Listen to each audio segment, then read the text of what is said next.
Hi again, everybody. It's Kevin Canessa coming to you from the home studio today on this, the 8th day of August in the year 2023. Sure hope you're enjoying your Tuesday no matter where it is you are in the country. 79 degrees here in downtown Harrison. A little bit on the humid side again today after all those rains yesterday. Supposedly there was some pretty heavy damage in certain parts of Kearney. I didn't see it. Did you? Did you see anything that looked really bad? But apparently there was some pretty bad storms, some significant damage to some yards. But we're trying to find out a little bit more about that, and we'll let you know when we find out more. But as you do each and every Tuesday, you let me into your homes so that I can bring you this week's news. And, you know, we'll start off with something that's not in this week's newspaper because it all happened last night after the paper went to bed. And that is the meeting that took place last night at Kearney High School about parking in Kearney. It was a long one, almost 4 hours long. And before I get into that, we say hello to our friend, the former mayor of Kearney, Ken Lindenfelser Sr., who is probably down in Florida right now with his wife, Ann. Mayor, it's always good to see you. Thank you for popping on today, as you have done so often over the years. We miss you, and it's good to see you here for sure. So this meeting was at Kearney High last night, and the estimates were that there were about 250 to 300 people who came to the meeting. And I'll be frank with you that I don't do well with big crowds, so I decided I was going to watch the meeting on Zoom because all of the public meetings in Kearney, in the town, are broadcast live on Zoom. I sort of regret that after what happened last night because, to tell you the truth, the audio from the meeting was nothing short of spectacularly horrendous. I would say maybe 1/10 of the meeting was understandable because there was a feature that I think was enabled on Zoom that cancels echo. And when that happens, you don't get to hear everything because it's trying to mute out echoes, as the name states, echo cancellation. And instead, it was the audio would go in and out throughout the entire meeting. And so you would hear bits and pieces of it, but there was so much of it that wasn't, you just couldn't understand it. That's how bad it was. And this was a 4-hour meeting where dozens of people got up to the microphone to speak. There was a gentleman who was there who worked his butt off to try to fix it. And I'm told that the audio in the chambers, not the chambers, at the auditorium at Kearney High School was pretty bad itself, but it was really rough, to say the very least. So I don't know if being there would have made a difference or what, but I got as much information as I could, and I'm going to have to make a bunch of phone calls to follow up on it. But what basically happened was the mayor and council introduced 3 ordinances that would, if adopted, regulate parking in the town of Kearney. 3 areas that were introduced include the introduction of a parking permit system that would be townwide, not in zones as was discussed at one point in time. You may remember that they were talking about doing it by zone, but that actually fizzled out, and instead they've gone with the idea of having a town-wide registration sticker program for permits that would ultimately cost every person who was eligible to get one $15 for a 2-year period. They also introduced an ordinance that would strictly regulate overnight parking for commercial vehicles, which has become a problem in the town of Kearney, as I think anybody who is from the area will know that there are often vehicles that are parked on the streets that are not supposed to be there, so they're going to look to tighten that up. And then the third part would be to establish a parking authority or a parking utility, as the word was in the ordinance, that would be a separate entity but not completely independent. The decision-making process would still go through, according to what was mentioned last night, the mayor and council for decision making and hiring as to the people who would be parking enforcement officers and things of that nature.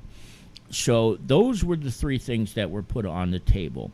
And the big, of course, portion of it was the discussion that there would be $15 for 2-year permits for people who need them. And there was a lot of things that I think kind of went unanswered still, And before I get into some of that, just keep something else in mind, especially if you weren't able to make the meeting. In September, the mayor said that there will be 4 more meetings, one in each of the town's 4 wards. So if you did not get a chance to attend the meeting last night, and I would normally recommend you go to the town website and watch the video, but I don't in this case because it's going to be a waste of your time. You're not going to be able to understand most of it. You can give it a shot if you're really masochistic, but try it if you really want. But you're not going to be able to really get the full gist of everything because of the horrendous audio. But there will be these 4 meetings in September in each of the 4 wards, which would probably make the most sense because a lot of what is an issue in the 3rd ward is not going to be an issue in the 1st and 2nd. And the same can be said of the 4th, too. The issues of the 4th ward are not as bad than they are in the 1st and 2nd ward, where there are very few driveways and garages available. And unfortunately, last night, all of the members of the council were there except for Rich Konopka, which really ticked off Lisa Shalago that he wasn't there. He's supposedly on vacation, but I don't know what happened there. So there was no representation specifically for the 2nd ward because there's an open seat there with Mayor Santana resigning his seat as 2nd ward councilman to become mayor. So Lisa was upset, rightfully so, and she was also upset that a lot of what the decision-making was on these ordinances was based on a response rate of 14%. Now, from what I understand, a 14% response rate, because surveys were sent out to the entire town, is pretty phenomenal and almost unheard of with that number of people. But it also brought up a lot of questions. And one question that Lisa was most concerned about was, well, what happens when my daughter, who is in Florida, comes to visit? Does she have to buy a $15 permit that's usable for 2 weeks instead of 2 years, because she'll only be there for 2 weeks instead of the entirety of the time?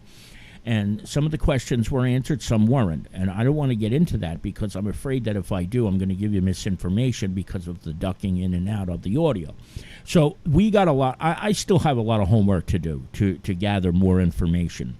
But some of the issues that came up was, what if you are a resident of another town but you work in Kearney? Spot availability is a big issue, and I believe they said the study was that they are in need of 23,000 spots in order to make it really less difficult for people to find parking. And really, where do you do that? And that's not part of this discussion at all, building lots or building elevated parking garages or anything of that nature. So that was discussed.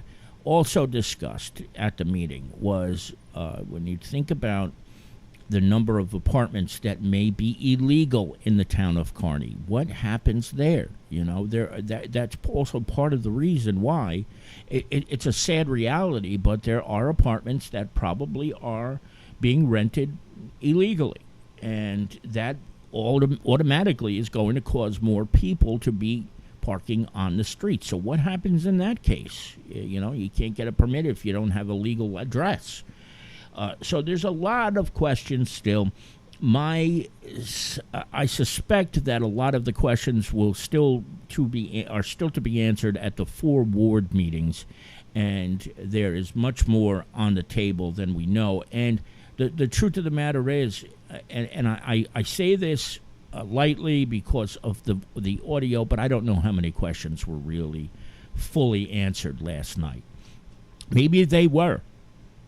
maybe they were, and they were just too hard to hear. But it just the enormity of the meeting, the quality of the audio made it very, very, very difficult, really, to understand a lot was going on. And there was a lot of frustrated people who were there, too. That is for darn sure. So that's sort of where it stands right now. I'm going to certainly do my best to gather more information over the coming days for the next edition of The Observer, because, again, as I said, there was nothing in the paper this week because the meeting happened after we went to press. But that's basically where it stands right now. Now, I have a couple of comments in the chat room. My uncle, Mike Slane, is here. He's bringing up something about the Orioles, which I'm going to go back to, Uncle, once I finish through this. But Larry Hanlon is also here, and he says Mayor and Councilman Konopka should walk through their ward and see how many are on the mailboxes. Larry, tell me what you mean by that. Is that there are names out there that are going to be on mailboxes for apartments that are not zoned properly? I would imagine that's what your intention is behind that, and that's a big problem. It really is. And listen, if anybody knows about this type of situation, it's Larry Hanlon, because he's a zoning. He's done this work before. He's done this kind of zoning work before, so he knows. He knows what's going on. So that's a big, big issue there. Illegal apartments and rooms. And I think that was sort of mentioned even, too, at one point last night about when you see people renting rooms out on in classified ads and on Craigslist and on Facebook and things of that nature. So I guess there's this is really the heart of the problem, and that's not being addressed at all, I think, in this ordinance. So we'll see what comes of that.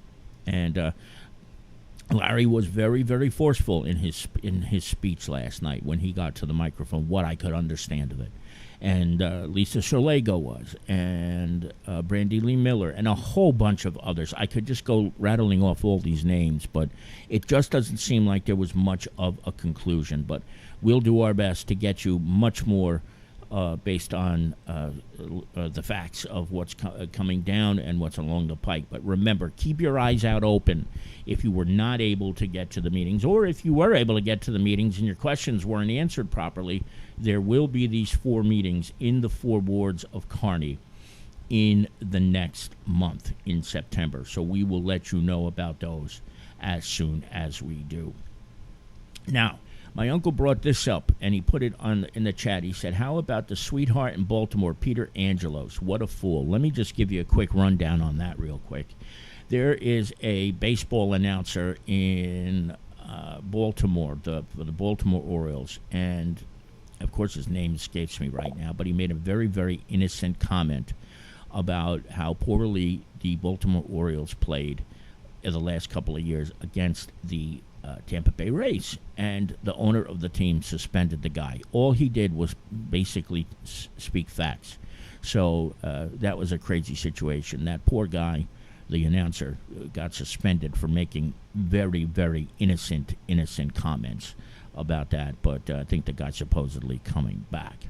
Now to switch back real quick, pay attention that this doesn't end up on the agenda for the second reading. Yes, because as you know, what happens is when a law has to be passed, a law is ordinance is the word for a law, basically.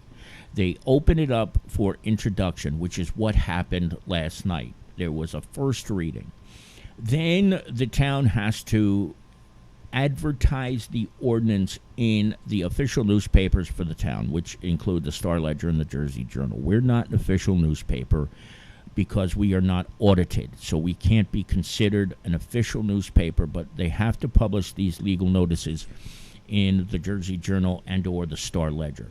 Then there has to be a second reading, and with it, a hearing on each of the 3 ordinances that they're looking to ultimately adopt. We will keep our eye out on that. We will let you know when they are, and it'll probably be, my guess, the second week of September, because the first reading of an ordinance is usually 2 weeks out, but there's only one meeting in the entire month of August, and unless they call for a special meeting, my guess will be it will be the second Tuesday of September. And at that point, people can speak again about the ordinances when they come to the public hearing. So I think what Larry's suggesting is to pay attention to that, to make sure that, I guess, it doesn't go through very, very quickly and without a chance for people to comment yet again.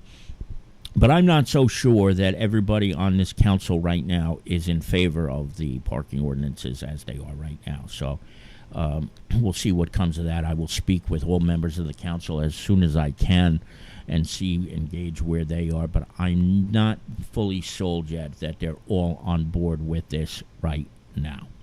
So that's the parking situation as it is right now, confusing as it is.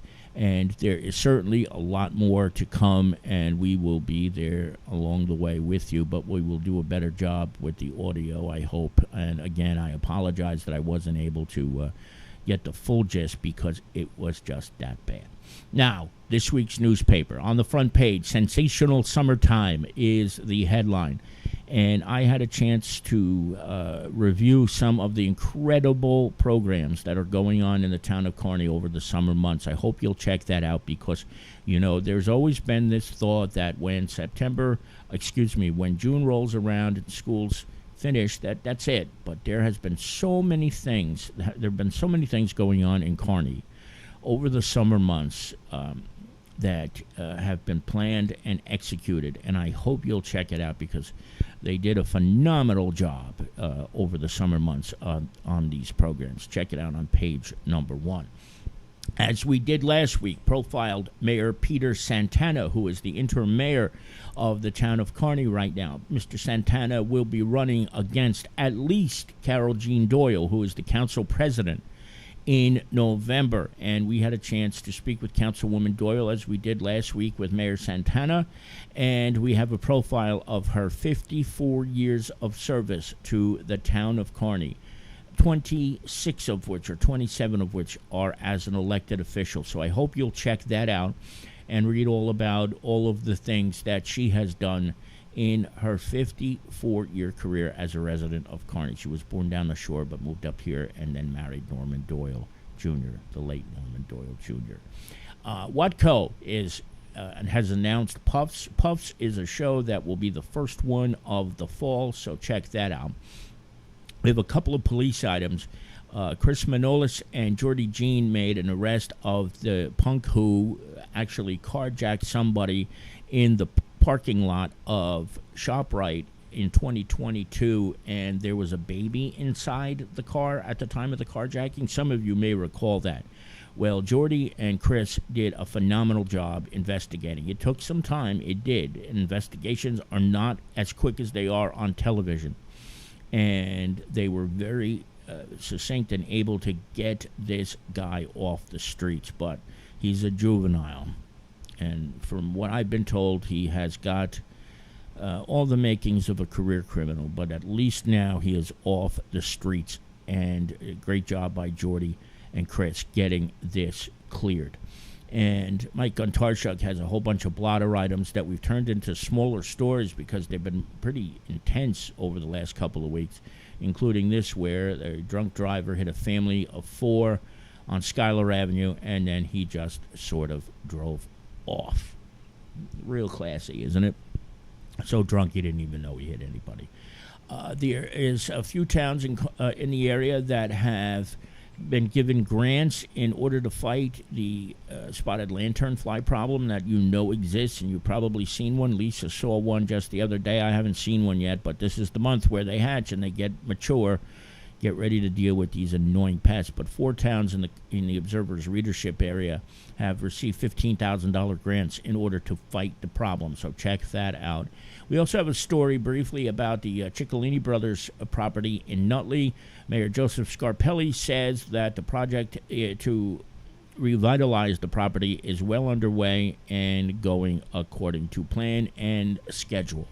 And tomorrow, on the 10th of August, the Knights of Columbus are having a blood drive. And I think most of you know there is a big shortage of blood. So if you can, please read that and join the Knights of Columbus over at Columbian Hall, because there is a dire need for blood, especially negative. Jason Bernstein has 3 sports stories, including the reality that the former Nutley wrestling coach is now the athletic director at St. Benedict's Preparatory School in Newark. So check that out when you get a chance. And then, of course, this is important to me because the president of the PBA and the FMBA are 2 people who I hold very near and dear to my heart. That's Mina Claudius and Juan Barroso. They have had a very active summer this year, and they have been doing so many great things, and I hope you'll read about them here on page number 14 because they are really they're young and they're energetic and they're doing great things outside of the realm of police work that makes a complete impact on the community. There are 2 pages of classifieds here, so if you're looking for a place to rent, if you need a job, anything of that nature, we have you covered, as Lisa does each and every week. And this is something that is sort of personal as well. Frank's GMC in Lyndhurst. Our own Bob Pizzola's brother, Frank Pizzola. Bobby got his start in the industry at Frank's GMC, was named the General Motors 2022 Dealer of the Year. So we congratulate Frank Pizzola Jr. and Frankie, who you can see in the picture on the right, who is the current general manager, Evelyn, everybody over at Frank's GMC. Congratulations on being named the Dealer of the Year. That's it. Kevin Brown is the name of that announcer for Baltimore who got screwed by the Orioles. What a terrible situation, isn't it? Imagine how thin is your skin if you suspend a baseball announcer because he said the Rays had it over the Orioles for the last couple of years. It's a fact. It's a fact. And that. So, just wonderful. But this guy has always had a thin skin anyway. He's the one who fired John Miller, who was the Baltimore Orioles announcer for many years. You don't fire John Miller. You don't get much better than that. So it is right now 33 minutes after 2. I want to thank each and every one of you for joining me today, especially my Uncle Michael out in Carlsbad, California, to Larry Hanlon for his input, as he does every week, to former Mayor Ken Lindenfelser down in the Sunshine State, and anybody else who may have been watching but was not in the chat room. We will be back a week from today, and if there are any updates, of course, we will bring them to you as soon as we can. From the home studio today, Kevin Canessa signing off for now, and I hope to see you back here again very, very soon. Enjoy the rest of your Tuesday, everybody. Thanks. Take care.